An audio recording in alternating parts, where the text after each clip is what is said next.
আমি এখন এই মুহূর্তে আছি মিরপুর 2 অবস্থিত যে শিশু হাসপাতালটি, সেই শিশু হাসপাতালে আমি গেছিলাম এবং সেখানে আমি ডাক্তারদের সাথে কথা বলেছি, রোগীর স্বজনদের সাথে কথা বলেছি, যেসব শিশু রোগীরা এসছে, এবং জানতে পারলাম এখানেও কিন্তু সবচেয়ে বেশি যে রোগটি শনাক্ত হচ্ছে বা এই মিরপুর জোনে, সেটা হচ্ছে নিউমোনিয়া।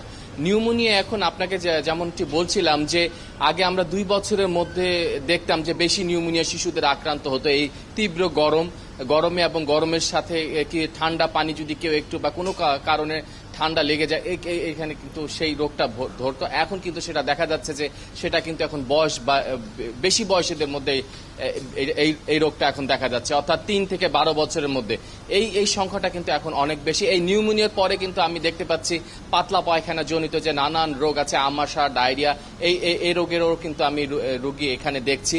এখানে ডাক্তাররা যেটা বলছে যে এখন যেহেতু স্কুল, কলেজ বা শিক্ষা প্রতিষ্ঠান খুলেনি, এই আগাম তীব্র গরমে আপনি জানেন যে এই গরমটা মে মাসে পড়ার কথা। বিকাশে কম খরচে ক্যাশ আউটের লিমিট বেড়ে 50,000, প্রিয় এজেন্টও 2টা।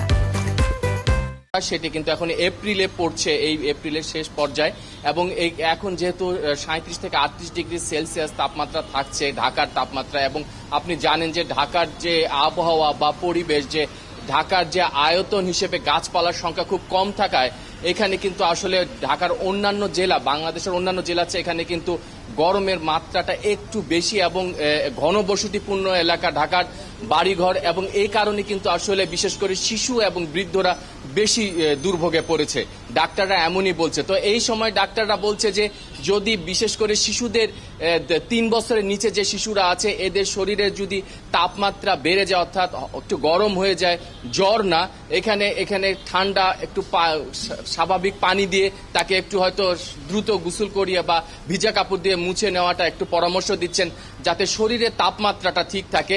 এবং যদি কোনো জটিল উপসর্গ দেখা দেয়, যেমন বমি, পাতলা পায়খানা অথবা সর্দি, কাশি, খুব কাশি হচ্ছে, সাথে সাথে দ্রুত হাসপাতালে নেওয়ার পরামর্শ দিচ্ছে চিকিৎসকরা। আর বাইরে বের হলে কিন্তু ছাতা এবং স্যালাইনযুক্ত পানির বোতল কিন্তু সাথে রাখার পরামর্শ দিচ্ছে ডাক্তাররা। ডলার, আপনি বলছিলেন 37-38 ডিগ্রির কথা, তবে আজ ঢাকায় 40-এর ওপরে তাপমাত্রা, যেটি আমরা সকাল থেকেই বিভিন্ন মাধ্যম থেকে জানছিলাম। ধন্যবাদ হাসপাতালের খবর জানিয়ে দেওয়ার জন্য।